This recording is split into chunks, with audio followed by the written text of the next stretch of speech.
ఈ రోజున మన వాక్య పాఠం నహూము గ్రంథం 1వ అధ్యాయం 12వ వచనం నుండి 15వ వచనం వరకు. జాగ్రత్తగా వినండి. యెహోవా సెలవిస్తున్నాడు, వారు విస్తార జనమై పూర్ణ బలము కలిగి ఉన్న కోతయందైనట్లు వారు కోయబడి నిర్మూలమవుతారు. నేను నిన్ను బాధపరిచానే, నేను నిన్నిక బాధ పెట్టను. వారి కాడిమాను నీ మీద ఇక మోపకుండా నేను దానిని విరగ్గొడతాను. వారి కట్లను నేను తెంపుతాను. నీనెవే, యెహోవా నిన్ను బట్టి ఆజ్ఞ ఇస్తున్నాడు. ఏమంటే, నీ పేరు పెట్టుకునేవారు ఇక పుట్టరు. నీ దేవతాలయములలో చెక్కబడిన విగ్రహమే కాని, పోతపోసిన ప్రతిమే కాని ఒక్కటీ లేకుండా అన్నిటినీ నాశనం చేస్తాను. నీవు పనికిమాలిన వాడవు గనుక నేను నీకు సమాధి సిద్ధపరుస్తున్నాను. సువార్తను ప్రకటిస్తూ సమాధాన వర్తమానము తెలియచేసే వాని పాదములు పర్వతముల మీద కనబడుతున్నవి. యూదా, నీ పండగలను ఆచరించు, నీ మొక్కుబళ్ళు అర్పించు. వ్యర్థుడు మీ మధ్య ఇక సంచరించడు, వాడు బొత్తిగా నాశనమయ్యాడు. ప్రియ శ్రోతలు వింటున్నారా? నీనెవే సమూలంగా ధ్వంసమైపోతుంది, సీయోను సంతోషిస్తుంది. ఈ వార్త విని సీయోనులో మహోత్సవము జరుపుకుంటారు. శత్రువు విస్తారమైన సైన్యంతో వస్తాడు. వానికి ఎంతో బలముంది, బలగముంది. అయినా వారందరూ నిర్మూలమైపోతారు. ఊచకోతగా కోయబడి నిర్మూలమవుతారు. యూదా, నిన్ను నేను బాధ పెట్టాను గదా. అహాజు కాలములో, హిజ్కియా కాలములో నిన్ను అష్షూరీయులు ఎంతో బాధ పెట్టారు. ఇక మీదట నిన్ను బాధ పెట్టను. అష్షూరు కాడిని నేను విరగ్గొడతాను. నీకు విడుదల కలిగిస్తాను. నీ కట్లు విప్పుతాను. అష్షూరు, నిన్ను నా ఉగ్రతకు గురిచేస్తాను. నీ రాజైన సన్హెరీబు పూర్తిగా నశిస్తాడు. అతని వంశం అంతరించిపోతుంది. అతడు చెక్కించిన విగ్రహాలు, పోతపోసిన విగ్రహాలు ఒక్కటి కూడా లేకుండా నాశనమైపోతాయి. అష్షూరు రాజు సమాధిలోకి దిగిపోతాడు. 15వ వచనంలో మెస్సియాను గురించిన ప్రవచనం ఉంది. రోమాపత్రిక 10వ అధ్యాయం 15వ వచనం. ఉత్తమమైన వాటిని గూర్చిన సువార్త ప్రకటించే వారి పాదాలు ఎంతో సుందరమైనవి.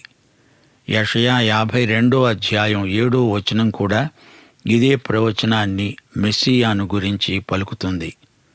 సువార్త ప్రకటిస్తూ, సమాధానం చాటిస్తూ, సువర్తమానము ప్రకటిస్తూ, రక్షణ సమాచారం ప్రచురించే వారి పాదములు, నీ దేవుడు ఏలుతున్నాడని సీయోనుతో చెబుతున్న వారి పాదములు పర్వతముల మీద ఎంతో సుందరమై ఉన్నవి. శ్రోతలు వింటున్నారా? ఈ శుభవార్తను ప్రకటించిన వారెవరు? నీనెవే పతనమైపోతున్నదని, యూదా ప్రజలకు మంచి రోజులు వస్తాయని పాలస్తీనా పర్వతాలపైన కొందరు పర్యటిస్తూ ప్రకటిస్తున్నారు. దేవుని శత్రువులు హతమైపోతారు. దేవుని ప్రజలకు క్షేమము, భద్రత వాగ్దానము చేయబడ్డాయి. ప్రవక్త అంటున్నాడు, ఓ యూదా, నీ పండగలను ఆచరించు. శత్రువుల మధ్య నీవు నీ పండగలను ఆచరించలేదు గదా. ఇప్పుడు ఉత్సాహధ్వని చెయ్యి. దేవుని విమోచనను బట్టి దేవునికి కృతజ్ఞతాస్తుతులు సమర్పించు. వ్యర్థులు, దుర్మార్గులు నీ మధ్యన ఉండరు అని ప్రవక్త దేవుని మాటగా పలుకుతున్నాడు. నీనెవే పట్టణములో నుండి సన్హెరీబు అనే దుష్టరాజు వచ్చి యెహోవా మీద దురాలోచన చేసి వ్యర్థమైన వాటిని బోధించాడు. సన్హెరీబు గొప్ప సైన్యముతో వచ్చి లాకీషును ముట్టడించాడు. యెరూషలేమును నాశనం చేస్తానని బెదిరించాడు. హిజ్కియా సన్హెరీబును చూచి భయపడ్డాడు. అతనికెంతో బంగారం, వెండి లంచమిచ్చి సమాధానపడడానికి ప్రయత్నించాడు. అయినా లాభం లేకపోయింది.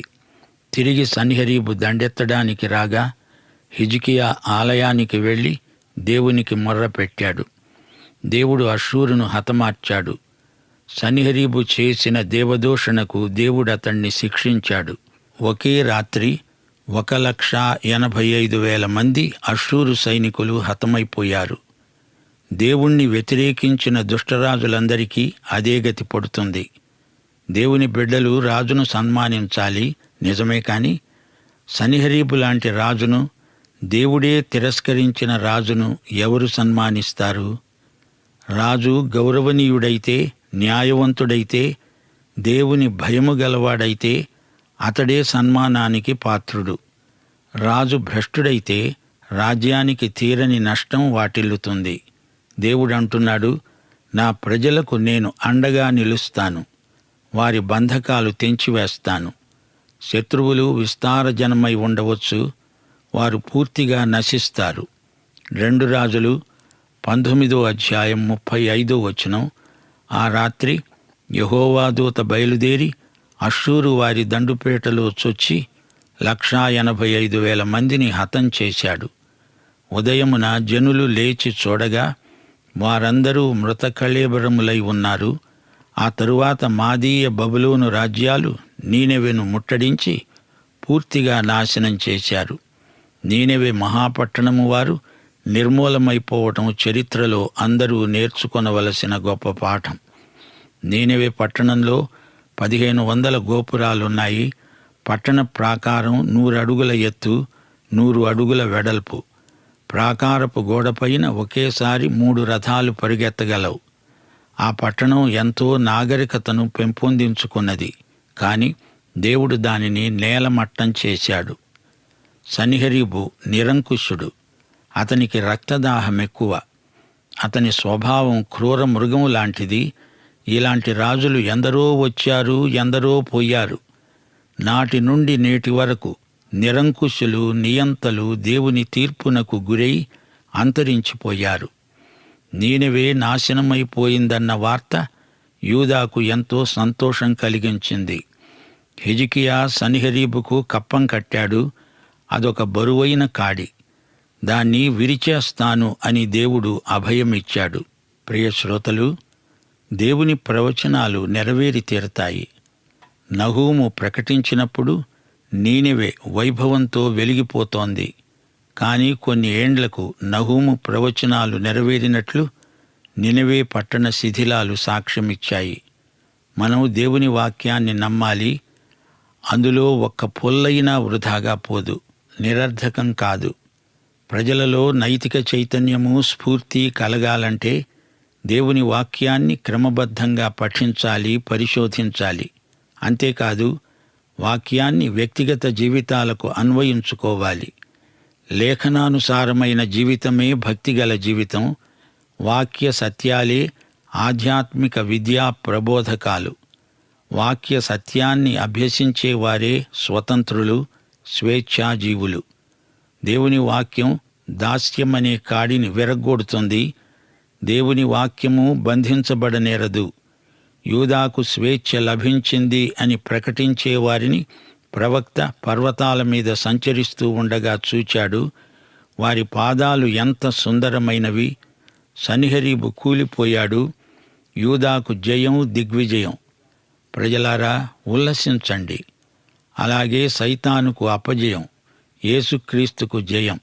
ఈ సువార్తను ప్రకటించే వారి పాదములు పర్వతములపై ఎంతో సుందరమైనవి. ఇది సమాధాన సువార్త, శాంతి సందేశం.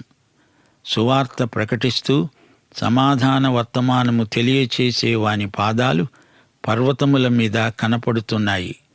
సమాధాన వార్త నిజంగా సువార్త, అది శుభవార్త, మహా సంతోషకరమైన కబురు.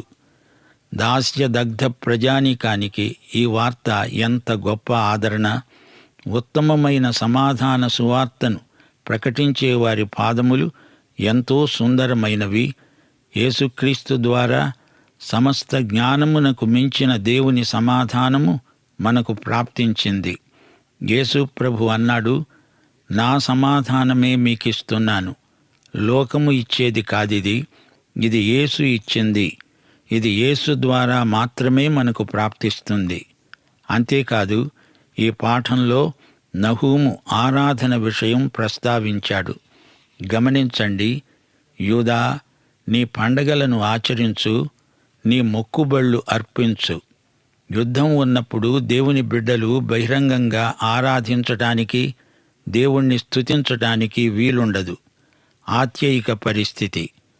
మత ప్రదర్శనలపై ఆంక్షలు విధించబడతాయి. కాని ఇప్పుడు యూదా శత్రువులు హతమైపోయారు. స్వేచ్ఛగా వారు పండగలు జరుపుకోవచ్చు. పండగ అంటే పాత నిబంధనలో దేవుని ప్రజల బహిరంగ సాక్ష్యం. అపొస్తలుల కార్యములు 9వ అధ్యాయం 31వ వచనం, యూదయ్య, గలిలయ్య, సమరయ్య దేశములందంతటా సంఘము క్షేమాభివృద్ధి నొందుతూ సమాధానము కలిగి ఉన్నది. ప్రభువునందు భయము, పరిశుద్ధాత్మ ఆదరణ కలిగి నడుచుకుంటూ విస్తరిస్తూ ఉన్నది. సౌలు సంఘమును హింసించాడు. స్తెఫను హతసాక్షి అయ్యాడు. అయితే ఆ తరువాత సౌలు పౌలుగా పరివర్తన చెందినవాడై యేసు శిష్యుడయ్యాడు. అప్పుడు కొంతకాలం సంఘమందు సమాధానం నెలకొన్నది. సంఘము విస్తరించింది. ప్రకృతి వాతావరణం ప్రశాంతంగా ఉంటే విత్తనాలు వేసి కర్షకుడు మంచి పంట కోస్తాడు. అలాగే సమాధానం ఉన్నప్పుడు సంఘం క్షేమాభివృద్ధి చెందుతుంది. యుద్ధ సమయంలో యూదావారు దేవునికి మొక్కుకున్నారు. దేవా, మాకు శాంతి సమాధానాలు ప్రసాదించు, నీకు మొక్కుబళ్ళు చెల్లిస్తాము. ఇప్పుడు దేవుడు అంటున్నాడు, మీకు సమాధానం, మీ మొక్కుబళ్ళు స్వేచ్ఛగా సమర్పించండి. ప్రసంగి గ్రంథం 5వ అధ్యాయం 5వ వచనం అంటోంది, నీవు మొక్కుకున్న దాన్ని చెల్లించు. నీవు మొక్కుకొని చెల్లించకుండుట కంటే మొక్కుకొనకుండా ఉండడమే మేలు. కొత్త నిబంధనలోని ఆరాధన స్వచ్ఛందం, బలవంతం కాదు. దేవుని బిడ్డలు ఆరాధించకుండా ఉండలేరు. ఈ పాఠంలో మరో వార్తా విశేషం. శత్రువులు పూర్తిగా హతమైపోయారు. సమాధానం వచ్చింది. దేవుణ్ణి ఆరాధించండి, స్తుతించండి. శత్రువైన సైతానుకు అపజయం సిగ్గు. శత్రువు నీ మధ్య ఉండడు. వ్యర్థుడు నీ మధ్య సంచరించడు. వారు బొత్తిగా హతమైపోయారు. ఈ వార్త దేవుని ప్రజలైన ఇశ్రాయేలుకు ఎంతో ఆనందం, ప్రోత్సాహకం. సన్హెరీబు లేడు. నీనెవె నేలమట్టమైపోయింది. దేవుని ఉగ్రతాగ్నికి శత్రువులు మాడి మసైపోయారు.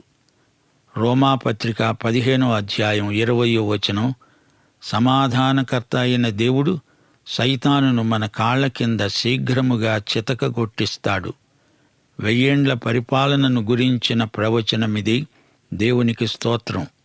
దేవుని బిడ్డలారా, ఈ గ్రంథ రచయిత నహూము పేరుకు అర్థమే ఆదరణ. యూదా ప్రజలకు ఈ ప్రవచనాలు ఎంతో ఆదరణ గొలుపుతాయి. యూదా, నీ శత్రువు సంగతి నీ దేవుడు పరిష్కరించాడు. నీవు ఆదరణ పొందు. మళ్ళీ పండగలు చేసుకో. దేవునికి అర్పణలు తెచ్చి నీ ఆనందాన్ని ఈ విధంగా ప్రకటించు. శత్రువు నీకిక లేడు. ప్రభువు నీ పక్షమున ఉండగా నీకు విరోధి ఎవరు? శత్రువైన సైతాను నిర్మూలమవుతాడు. ఇదే ఆదరణ వాక్కు. దేవుడు నహూము ద్వారా ప్రకటిస్తున్నాడు. మన దేవుడు గొప్ప ఆదరణకర్త. నీనెవె పట్టణం ఒకప్పుడు యోనా ప్రబోధాలకు ఫలితంగా పశ్చాత్తప్తమై దేవుని నీతిని రుచి చూచింది. గాని తిరిగి పాపంలో పడిపోయింది. అపొస్తలుల కార్యములు 20వ అధ్యాయం 27వ వచనంలో పౌలన్నాడు, దేవుని సంకల్పమంతా మీకు తెలుపకుండా నేనేమీ దాచుకోలేదు. అలాగే దేవుని ప్రవక్త ఏమీ దాపరికం లేకుండా దేవుని చిత్తమును, దేవుని మనస్సును ప్రకటిస్తాడు. ఇదే నహూము భారం, నహూము దర్శనం. దేవుడు ఆత్మ వలన బయలుపరిచిన సత్యం. దేవుని ఆత్మ దేవుని మర్మములను పరిశోధిస్తాడు. దేవుని సంగతులు దేవుని ఆత్మకే కాని మరెవరికీ తెలియవు. దేవుని ఆత్మ లౌకికాత్మ కాదు, దేవుని యొద్ద నుండి వచ్చే ఆత్మ. ఆత్మ నేర్పే మాదిరి ఇది.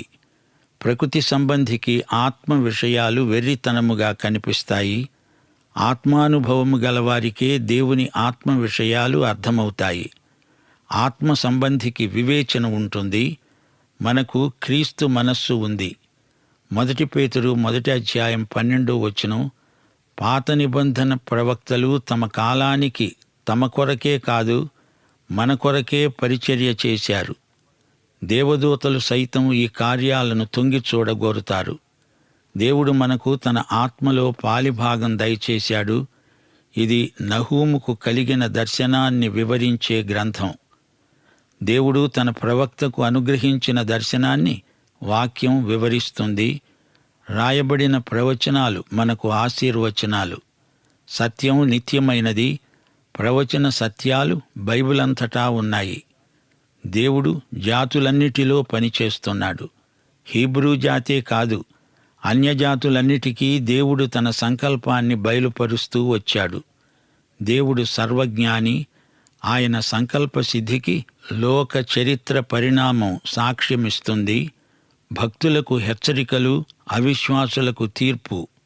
ఈ ప్రవచనాలు ప్రకటిస్తున్నాయి. దేవుని ప్రతీకారాన్ని ప్రకటిస్తున్నాయి. ఆయన మహోగ్రత ఒకవైపు, ఆయన దీర్ఘశాంతం, మహాబలము మరోవైపు ఈ ప్రవచనాలలో తేటగా కనిపిస్తాయి. ఆయన కోపాగ్ని అగ్నిపర్వతంలో నుండి ప్రవహించే లావా లాంటిది. ఆయన కోపగిస్తే పర్వతాలన్నీ బూడిదగా మారిపోతాయి. దేవుని సౌజన్యం గమనించండి. యెహోవా ఉత్తముడని రుచిచూచి తెలుసుకోండి. ప్రభువు తన వారి ఆంతర్యం బాగా ఎరుగును. దేవునికి తమను తాము సమర్పించుకునే విశ్వాసులైన వారికి ప్రభువు వశమైపోతాడు. వ్యక్తిగతంగా నీ గురించి ఆయన ఎంతో శ్రద్ధ తీసుకుంటాడు. కీర్తనలు 8:3 దావీదు గానం చేస్తూ అన్నాడు, దేవా, నీ చేతి పని అయిన నీ ఆకాశములను, నీవు కలుగజేసిన చంద్ర నక్షత్రములను నేను చూడగా, నీవు మనుష్యుణ్ణి జ్ఞాపకము చేసుకోవడానికి వాడు ఏపాటివాడు? నీవు నరపుత్రుణ్ణి దర్శించడానికి వారు ఏపాటివారు? యెషయా 49:16 ప్రభు అన్నాడు, చూడు, నా అరచేతుల మీదనే నిన్ను చెక్కి ఉన్నాను. యేసు తన గొర్రెలకు ఎంతో సన్నిహితుడు. వాటిలో ప్రతిదాన్ని పేరు పెట్టి పిలుస్తున్నాడు. తన గొర్రెలను నడిపిస్తాడు. ఆయన గొప్ప కాపరి. ప్రకటన గ్రంథం 21:3-4 ఇదిగో దేవుని నివాసము మనుష్యులతో కూడా ఉన్నది. ఆయన వారితో కాపురముంటాడు. వారాయన ప్రజలై ఉంటారు. దేవుడు తానే వారికి దేవుడై ఉండి వారికి తోడై ఉంటాడు. ఆయన వారి కన్నుల ప్రతి బాష్ప బిందువును తుడిచివేస్తాడు. మరణము ఇక ఉండదు. దుఃఖమైనా, ఏడ్పైనా, వేదన అయినా ఇక ఉండదు. ప్రియ శ్రోతలు, వింటున్నారా? ఈ దేవునికి, ఈయన రాజ్యానికి వ్యతిరేకంగా పనిచేసేవారికి ఎలాంటి శిక్ష వస్తుందో ఊహించగలమా? న్యాయాధిపతులు 5:31 దెబోరు కీర్తన, యెహోవా, నీ శత్రువులందరూ నశిస్తారు. ఆయనను ప్రేమించేవారు బలముతో ఉదయించే సూర్యుని వలె ఉంటారు. ఈ పాఠం ముగింపులో యెషయా గ్రంథం 40:9 మా శ్రోతలతో పంచుకోగోరుతాము.